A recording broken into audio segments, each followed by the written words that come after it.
안녕하십니까. 러펀드 이성수입니다. 자, 오늘 배경이 좀 심상치 않죠? 예, 국회 배경으로 해가지고 오늘 증시 토크를 준비를 했습니다.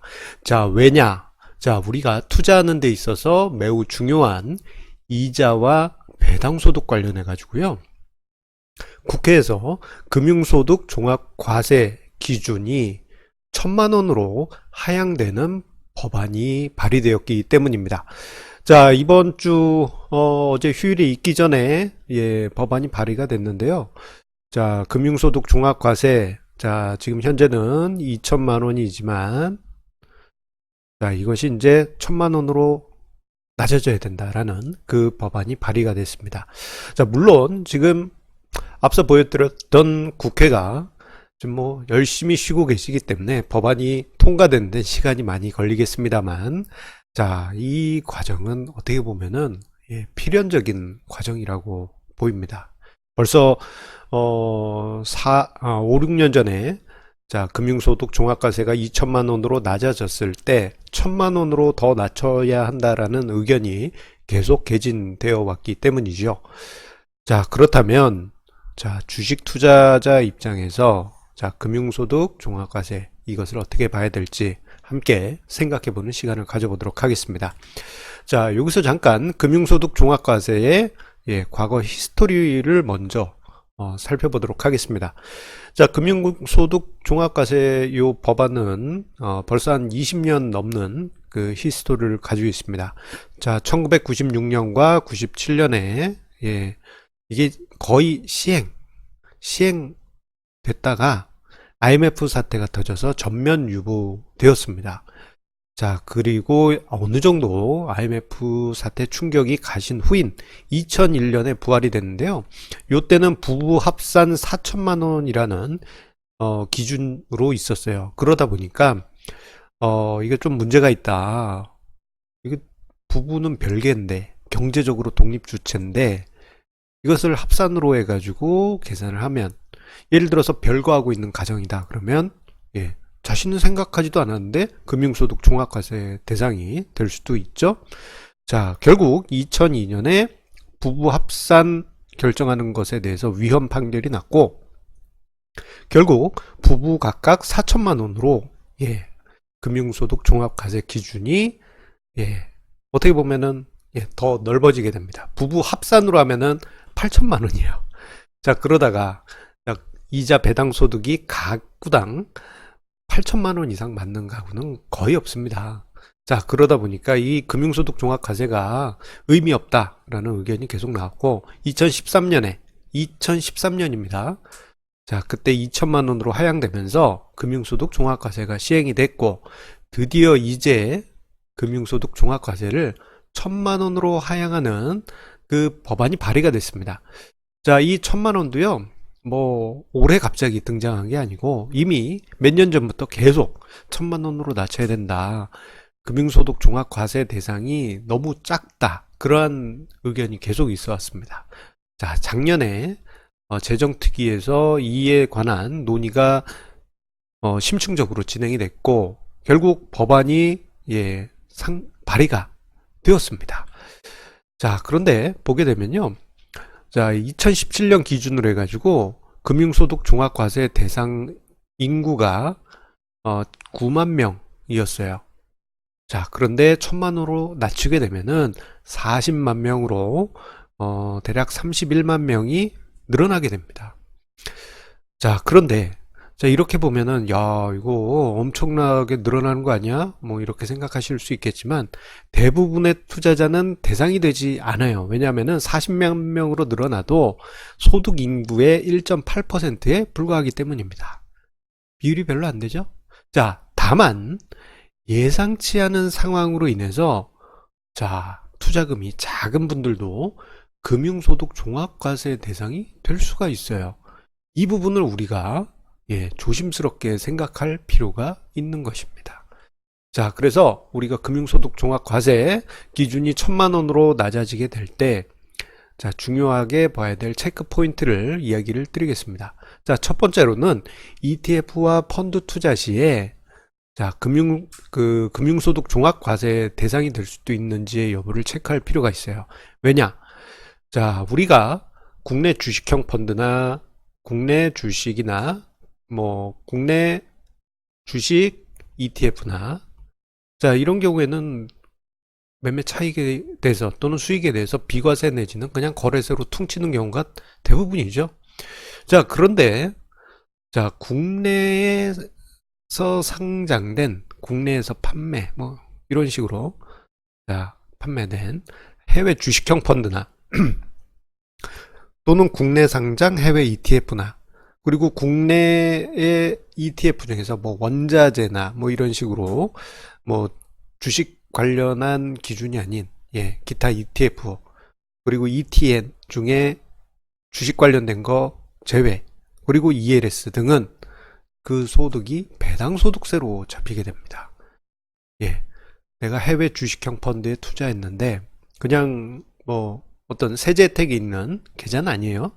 그런데 우연치 않게 이 펀드가 또는 그 나라의 증시가 폭등을 해서 그해 뭐 50% 이상 수익이 났다. 그러면 금융소득 종합과세 대상으로 여러분도 될 수 있는 것입니다.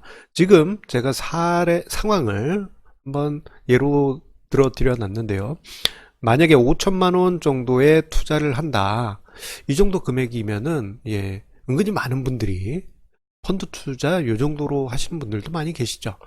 자, 그런데 이 5천만 원을 어떤 국가, 예를 들어서 뭐 중국이나 또는 뭐 성장 국가 뭐 등등 어디에 투자했는데 갑자기 그해 그 나라 증시가 폭등해서 50% 수익이 났다 그러면 지금 현재 기준으로도 이게 수익금이 50% 수익 나면 2,500이잖아요. 그러면은 금융소득 종합과세 대상이 됩니다. 현재 기준으로도. 그런데 그 기준이 1,000만 원으로 낮아졌다. 그러면요. 자, 뭐 엄청난 수익도 필요 없습니다. 20% 수익이 나도 금융소득 종합과세 대상이 될 수 있습니다. 이것은 해외 주식형 펀드뿐만 아니라 국내에서 거래되고 있는 해외 지수 기준 ETF도 똑같습니다. 자, 이 부분을 꼭 체크하실 필요가 있어요. 아, 수익 많이 났어. 아우, 대박, 짱! 했다가 금융소득 종합과세 대상이 될 수도 있기 때문에 자, 민감하고요. 이 관련해 가지고는 뭐 금융투자협회나 이런 데서 이 법 개정이 필요하다. 이게 사실 해외 지수펀드에 투자했는데 이건 차익이잖아요. 양도세로 구분하면 양도세로 하든가 배당소득세로 뭉뚱그리는 건 좀 논리가 맞지 않죠. 좀 어려운 부분이 있습니다.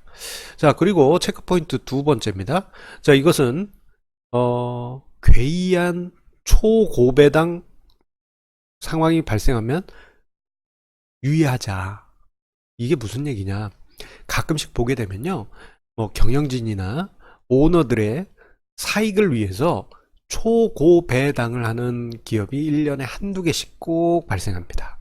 자, 대표적인 사례로 자, 이건 뭐 금융소득 종합과세랑 상관없지만 초고배당 괴이하게 했던 사례예요. 자, 2002년에 서울증권의 주요 주주로 있던 조지 소로스의 회사가 헤지펀드가 액면가의 60%를 배당으로 쇼 가져가고 그리고 주식도 좋은 가격에 싹 팔고 나간 소위 먹튀 그때 당시 사람들 충격을 먹었습니다. 자, 저런 상황이 있었어요.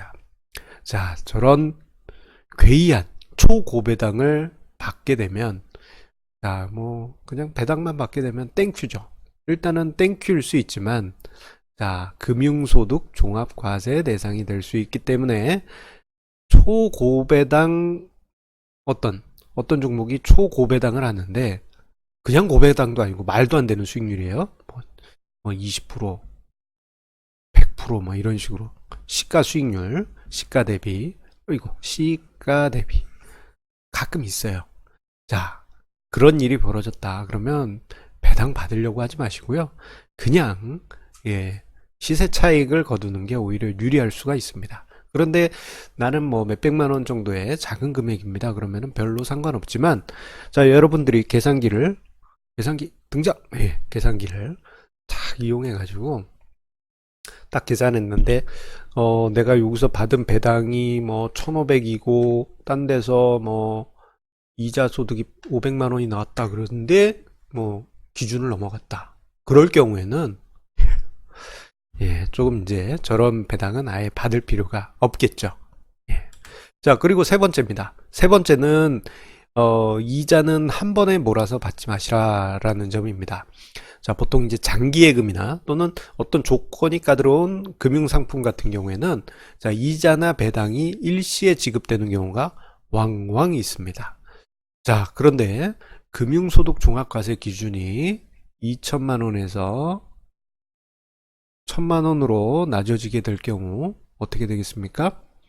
예, 생각보다 많은 분들이 자, 어설프게 금융소득 종합과세 대상이 될 수도 있어요. 예를 들어서 자, 1억을 예금에 넣었는데 이건 좀 요즘 이자랑 좀 틀리지만 조금 과장해서 연 3% 이자를 받았다고 하죠. 그런데 이게 3년 만기짜리예요.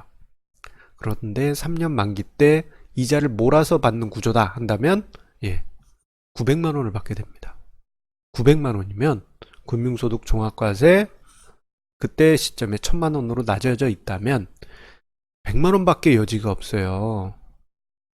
자, 그런데 내가 어디서 나도 몰랐는데 100만 원의 이자가 발생했거나 100만 원의 배당이 발생했다 그러면 예, 금융소득 종합과세 대상이 될 수가 있습니다. 자, 그렇기 때문에 자, 이자나 배당은 연 단위로 나눠 끊어서 받을 수 있는 금융상품 구조를 선호하실 필요가 있겠고요. 예금 같은 경우에는 굳이 뭐 예, 금융소득 종합과세 계산해 보셔가지고 장기로 갈 필요는 굳이 이유가 없지 않을까 싶습니다. 자, 그리고 네 번째로는요, 예, 내가 투자한 주식이 주는 배당금입니다. 자, 이게 왜 배당금이 문제가 되느냐? 예, 뭐, 배당금 자체 받으면 문제가 되진 않아요.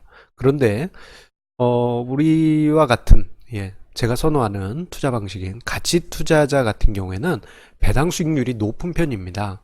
그래서 보통 시장 평균 배당 수익률 대비 0.5%포인트 내지 1%포인트 가까이 높아요.